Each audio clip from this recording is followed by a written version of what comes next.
Prime Minister Morrison, meanwhile, still talking about possible vaccine passports to allow people to travel into states when state borders are shut if they are vaccinated.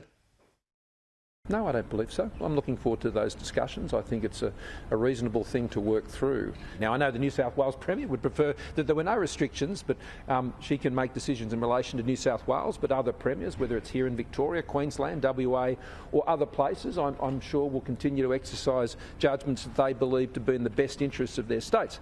And so it's a practical proposal, and I look forward to discussing it further with the Premiers and Chief Ministers. And when I questioned New South Wales Premier Gladys Berejiklian this morning, she again said there needed to be more ambition around getting vaccinations done and opening the international borders, and again dissed the vaccine passports idea. Have you communicated with Scott Morrison? Have you communicated with Scott Morrison about your concerns about a lack of an international border roadmap?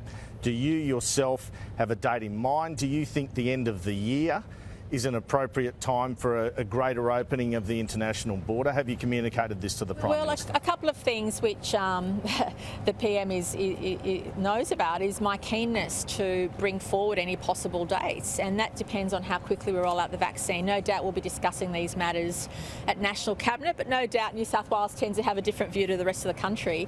I mean, the notion of having borders between states is a ridiculous one to me. It has been from day one. And I think our focus needs to be on vaccinating our population as soon as possible so that we can have those conversations about when it's safe to open our international borders. But the New South Wales Premier admitted that just as Scott Morrison and the Queensland and WA Premiers are calling for safety first as the approach, she has her own political considerations, the views of the people of Sydney in mind when taking her stance on the issue.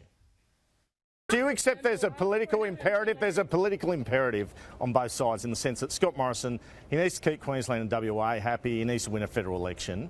The view in New South Wales, people in Sydney, is different to the views of people in Queensland and WA. And as leaders, you're basically playing to those both those audiences. Oh, look, I think it's really important for leaders to reflect the views of their jurisdiction. I also feel a responsibility. New South Wales is a third of the nation's population. If we're strong, the rest of the nation is strong. I know the other states don't like to hear this, but we subsidise all of them in GST except for Victoria, but Victoria's gone through its own challenges. And speaking of self-interest, Qantas boss Alan Joyce announcing a big loss today. Question, can we not just put our shoulders to the wheel as citizens on this vaccine rollout? Australians have done an amazing job keeping the lid on COVID.